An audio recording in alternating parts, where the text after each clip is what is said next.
ចាជំរាបសួរបងប្អូនទាំងអស់គ្នាសូមស្វាគមន៍បងប្អូនទាំងអស់គ្នាថ្ងៃនេះយើងចូលមកកាន់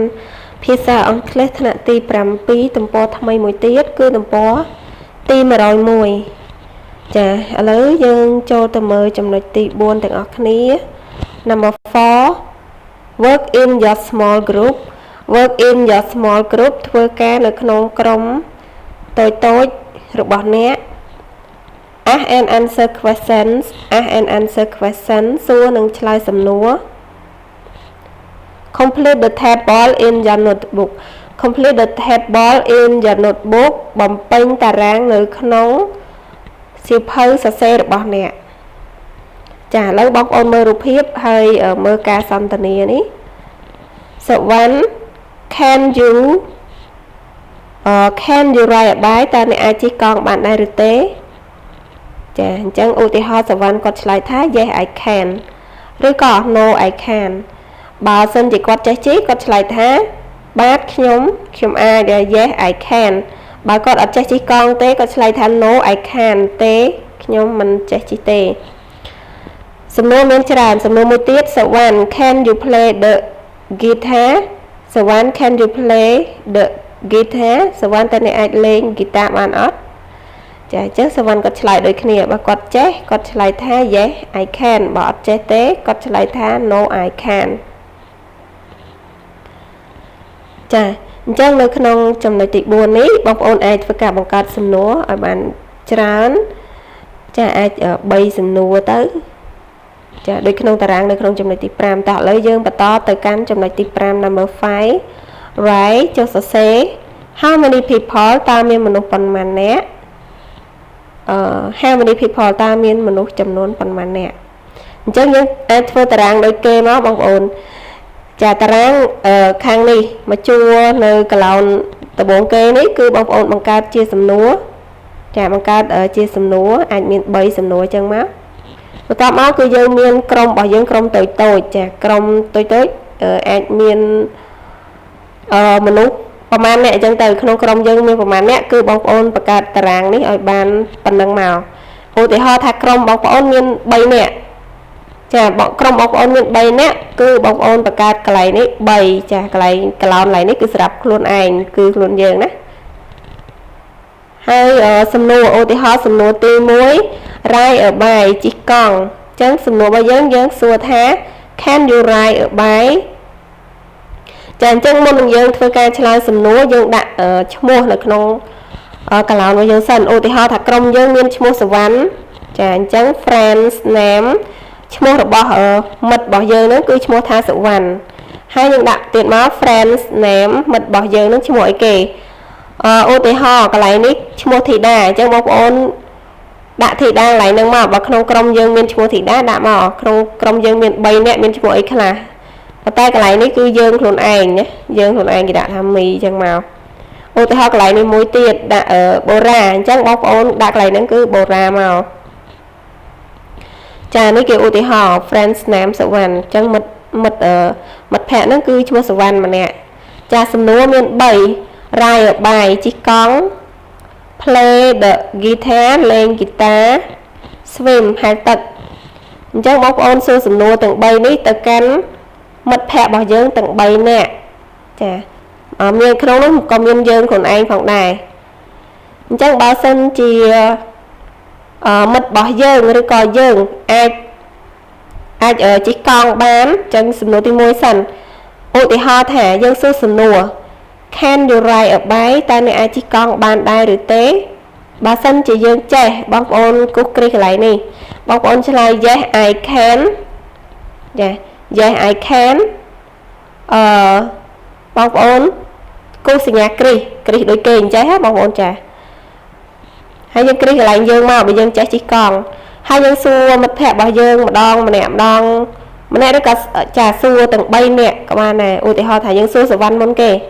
សវណ្ណ Can you ride a bike សវណ្ណអាចជិះកង់បានអត់អញ្ចឹងសវណ្ណក៏ឆ្លើយថា Yeah I can អញ្ចឹងយើងគ្រីសកន្លែងនេះមកយើងសួរមិត្តម្នាក់ទៀតឧទាហរណ៍ថាកន្លែងនេះឈ្មោះធីតាធីតា Can you ride a bike ធីតាអាចជិះកង់បានអត់អញ្ចឹងបើធីតាគាត់ឆ្លើយថា Yes I can បងប្អូនគ្រីសកន្លែងនេះមួយទៀតមក តែបើធីតាអត់ចេះជិះកង់ធីតាគាត់ឆ្លើយថា no I can បងប្អូនគូសញ្ញាខ្វែងអញ្ចឹងយើងសួរមិត្តភក្តិម្នាក់ទៀតមកឧទាហរណ៍ថាកន្លែងនេះឈ្មោះបូរ៉ានេះយើងសេកន្លែងបូរ៉ាកន្លែង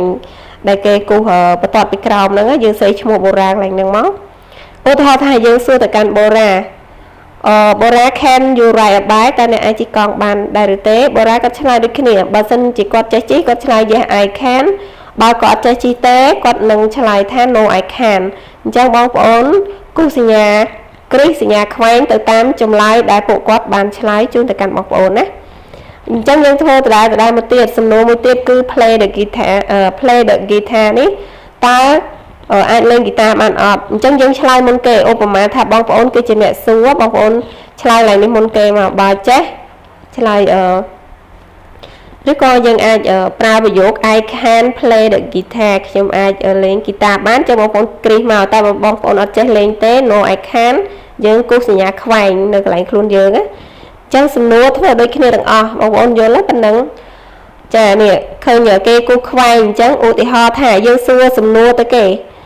យើងសួរទៅសវណ្ណឧទាហរណ៍ថានៅក្នុងក្រុមរបស់យើងហ្នឹងគាត់មានឈ្មោះសវណ្ណអញ្ចឹងយើងសួរសំណួរ Can you play the guitar សវណ្ណឬក៏សវណ្ណ Can you play the guitar សវណ្ណគាត់ឆ្លើយថា No I can អញ្ចឹងយើងគូសញ្ញាខ្វែងដូចគេអញ្ចឹងប៉ុន្តែបើសិនជាមិត្តភ័ក្តិរបស់យើងគាត់ឈ្មោះសវណ្ណហ្នឹងគាត់ឆ្លើយថា Yes I can អញ្ចឹងបងប្អូនត្រូវគូសញ្ញាគ្រីសអត់ត្រូវគូសញ្ញាខ្វែងទេអញ្ចឹងយើងបន្តទៅកាន់មិត្តភ័ក្តិរបស់យើងមួយទៀតមកគឺធីតាហើយនិងបូរ៉ាខ្ញុំឧទាហរណ៍ណាឈ្មោះពីរហ្នឹងអញ្ចឹងសំណួរដូចគ្នាឧទាហរណ៍ថាយើងសួរCan you play the guitar ធីតាឧបមាថាធីតាចេះ Yes I can បងប្អូនគូសគ្រីសកន្លែងនេះតែបើសិនជាធីតាឆ្លើយថា No I can យើងគូសកន្លែងហ្នឹងត្រូវគូសសញ្ញាខ្វែងចាហើយយើងសួរទៅកាន់បូរ៉ាមួយទៀត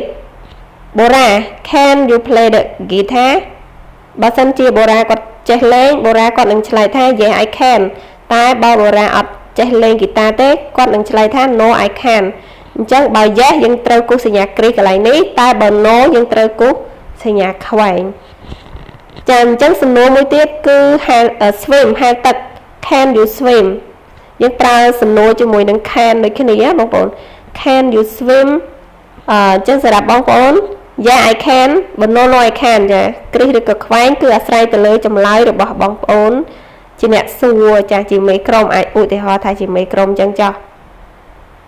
អញ្ចឹងសំណួរគឺយើងសួរបន្តបន្ទាប់ពីមិត្តរបស់យើងរហូតឲ្យបានគ្រប់គ្នាចាឧទាហរណ៍ថាក្រុមយើងមាន3នាក់យើងសួរទាំង3នាក់មកហើយយើងដាក់ឈ្មោះរបស់គាត់នៅក្នុងកឡោននេះមួយចាអញ្ចឹងយល់ល្អគឺបងប្អូនអាចធ្វើនៅលើសភៅពុំក៏បានដែរកុំអោយថាបាត់ចម្លើយរបស់យើងឧបមាថាយើងរៀន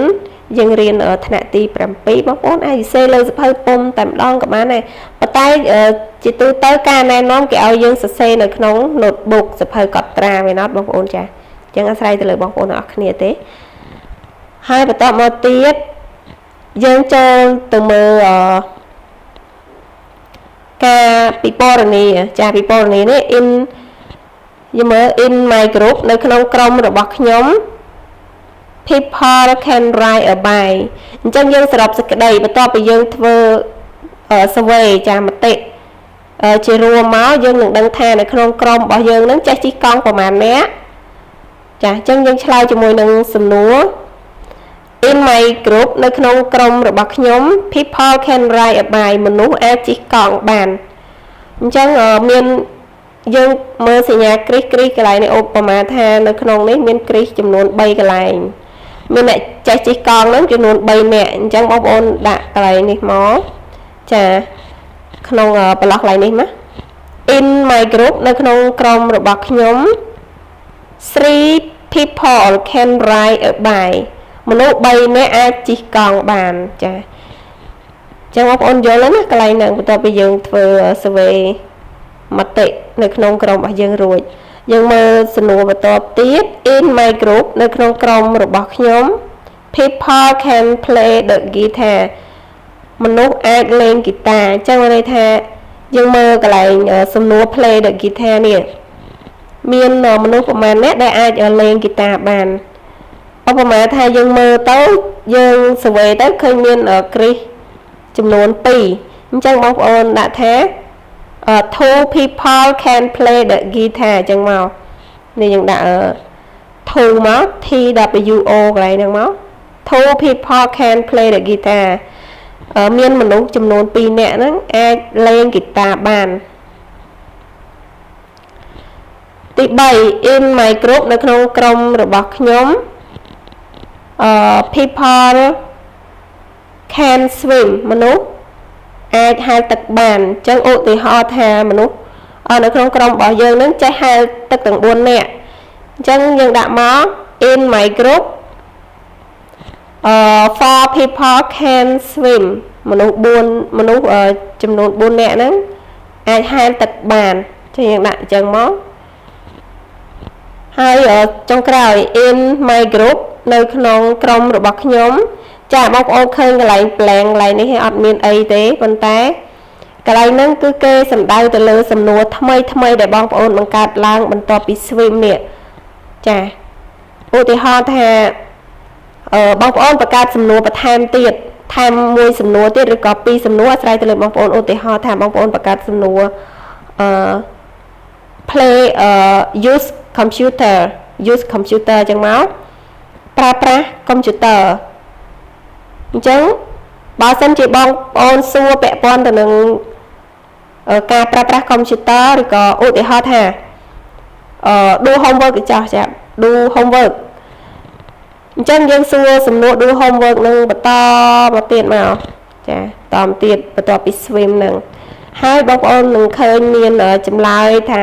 មានមនុស្សប្រមាណអ្នកអាចធ្វើកិច្ចការផ្ទះចាមានមនុស្សប្រមាណអ្នកដែលមិនចេះធ្វើកិច្ចការផ្ទះឬក៏ប្រើកុំព្យូទ័រឬក៏សំណួរអីផ្សេងដែលបងប្អូនបានបង្កើតឡើងចាត្រង់ចំណុចនេះបងប្អូននឹងឃើញមានមនុស្សប្រមាណអ្នកហើយអញ្ចឹងបងប្អូនឆ្លើយមក in my group 2 people 3 people ឬក៏5 people អញ្ចឹងមកអាស្រ័យទៅលើក្រុមរបស់បងប្អូនដែលមានមនុស្សចំនួនប្រមាណអ្នក5 people can do homework អញ្ចឹងមកអាចធ្វើកិច្ចការងារផ្ទះអញ្ចឹងកន្លែងនេះគឺអាស្រ័យទៅលើសំណួរបន្ថែមថ្មីដែលបងប្អូនបានបង្កើតឡើងចាស់ជាគំនិតនៅក្នុងក្រុមរបស់បងប្អូនដើម្បីសួរទៅកាន់សមាជិកក្រុមរបស់បងប្អូនចាអញ្ចឹងកន្លែងនេះសង្ឃឹមថាបងប្អូនទាំងអស់គ្នានឹងយល់ហើយណាឥឡូវយើងចូលទៅកាន់ចំណុចទី6 make a chart បង្កើតchart ចាបង្កើតតារាងនេះស្ថិតិតារាងស្ថិតិហ្នឹង color ហើយផាត់ពណ៌ចាអញ្ចឹងយើងបង្កើតតារាងស្ថិតិដូចគេអញ្ចឹងមកយើងបន្ទាប់ពីយើងបានធ្វើការស្ទង់ធ្វើការ survey រួចហើយយើងនឹងឃើញថារបានេះឃើញទេរាយឲ្យបាយជីកង់3នាក់ឧបមាថាកន្លែងនេះ in my group people can ride a bike 3 people can ride a bike អញ្ចឹងមនុស្សចំនួន3នាក់ដែលអាចជិះកង់បានអញ្ចឹងយើងគូស្ថិតិគូនេះចាអញ្ចឹងស្ថិតិរបស់យើងឃើញនៅកន្លែងចំណុចទី3ហ្នឹងបងប្អូនដោយសារអីមានមនុស្សចំនួន3នាក់ដែលអាចជិះកង់បានអញ្ចឹងយើងមើលសំណួរបន្តទៀតខ្ញុំឧទាហរណ៍ណាមិញឧទាហរណ៍ថា in my group people can play the guitar នេះគឺមានចំនួន2នាក់ម្នាក់ឃើញទេឃើញកន្លែងនេះគេគូសតែម្នាក់ឯងបងប្អូនចាអញ្ចឹងplay the guitar នេះគឺមានតែម្នាក់ទេចាដោយសារអីនៅក្នុងក្រុមរបស់យើងអ្នកចេះលេងហ្គីតាហ្នឹងគឺមានតែម្នាក់អញ្ចឹងយើងគូសតារាងស្ថិតិរបស់យើងចាគំនូសប្លង់ហៅថាគំនូសប្លង់ស្ថិតិអញ្ចឹងគឺមានចំនួនម្នាក់ហើយមួយទៀតគឺ swim អ្នកដែលចេះហែលទឹកនៅក្នុងក្រុមរបស់យើងបន្ទាប់ពីយើងបានធ្វើការបូកសរុបមកក្នុងក្រុមរបស់យើងមានអ្នកចេះហែលទឹកចំនួនប្រមាណអ្នកអញ្ចឹងមានចំនួន2នាក់នៅក្នុងឧទាហរណ៍ទេចានេះគឺជាឧទាហរណ៍មូលហេតុអីបានគេគូស2ដោយសារតែនៅក្នុងក្រុមដែលពួកយើងបានធ្វើការ survey ហ្នឹងគឺមានចំនួនតែ2នាក់ទេដែលពួកគាត់ចេះហែលទឹកអញ្ចឹងបានជាគេគូសគំនូសប្លង់នេះត្រឹមលេខ2ចាអញ្ចឹងមិនមែនកំណត់ត្រឹម5ទេណាបើសិនជាសមាជិករបស់យើង សរុបទាំងអស់មានរហូតដល់10នាក់បងប្អូនត្រូវគូសគំនូសស្ថិតិកន្លែងលេខ5នេះត្រូវតឡើងវារហូតដល់បាន10ប៉ុន្តែបើសិនជាមានតែ5នាក់ដោយតែបានបើសិនជាក្នុងក្រុមមានតែ5នាក់យើងគូសត្រឹម5បានហើយប៉ុន្តែបើក្នុងក្រុមយើងមាន3យើងគូសត្រឹមតែ3នាក់ទៅបានហើយចាអញ្ចឹងនេះគឺគ្រាន់តែជាគំនូសឧទាហរណ៍អញ្ចឹងខ្ញុំសង្ឃឹមថាបងប្អូនទាំងអស់គ្នានឹងយល់ហើយណាចាអញ្ចឹងភាសាអង់គ្លេសថ្នាក់ទី7ទំព័រទី101មានតែប៉ុណ្្នឹងទេសម្រាប់ជូនបងប្អូនទាំងអស់គ្នាសំខាន់នៅក្នុងកិច្ចការនៃទំព័រនេះភាគច្រើនគឺឲ្យបងប្អូនទាំងអស់គ្នាអនុវត្តនៅក្នុងការសរសេរជាសកម្មភាពភាគច្រើនរបស់សិស្សតែម្ដងបងប្អូនលោកគ្រូអ្នកគ្រូគាត់អាចធ្វើការបញ្យល់ពីរបៀបនៅក្នុងការធ្វើចាធ្វើតិចតិចណាប៉ុន្តែអ្វីដែលសំខាន់គឺមានការចូលរួមពីបងប្អូនទាំងអស់គ្នាជាលក្ខណៈជាក្រុមធ្វើការងារជាក្រុមឲ្យចេះបង្កើតតារាងឲ្យចេះសួរសំណួរចាសួរសំណួរដោយប្រើ can you write a bike can you play ទីគេថាឲ្យពាក់ព័ន្ធនឹងចម្លើយshort គឺ yes I can no I can yes she can no he can អីចឹងទៅគឺចាអ្វីទាំងអស់នេះគឺពាក់ព័ន្ធទៅនឹងសំណួរចម្លើយហើយនឹងសកម្មភាពរបស់បងប្អូនចាអញ្ចឹងភាសាអង់គ្លេសទំព័រទី101យកមានអីច្រើនទេជូនទៅកាន់បងប្អូនចាអញ្ចឹងសូមអរគុណបងប្អូនទាំងអស់គ្នាដែលបានចូលតាមដានទស្សនានៅវីដេអូរបស់នេះខ្ញុំតាំងពីដើមរហូតដល់ចប់ហើយសង្ឃឹមថាបងប្អូនទាំងអស់គ្នានឹងទទួលបានអ្វីដែលថ្មីប្លែកពីវីដេអូមួយនេះហើយក៏ជូនពរបងប្អូនទាំងអស់គ្នាដែលបានចូលមើលនិង Subscribe Channel របស់នាងខ្ញុំផ្សេងចាសូមឲ្យប្រឡងជាប់ទាំងអស់គ្នាកុំឲ្យមានអ្នកធ្លាក់ណាបងប្អូនណាសូមជូនពរឲ្យបងប្អូនប្រឡងជាប់ទាំងអស់គ្នាចាជូនពរឆ្នាំថ្មីរីកចម្រើនតាមបែបសบายងាយអញ្ចឹងណាបងប្អូនចាបាយបាយជួបគ្នានៅវីដេអូក្រោយទំព័រទី101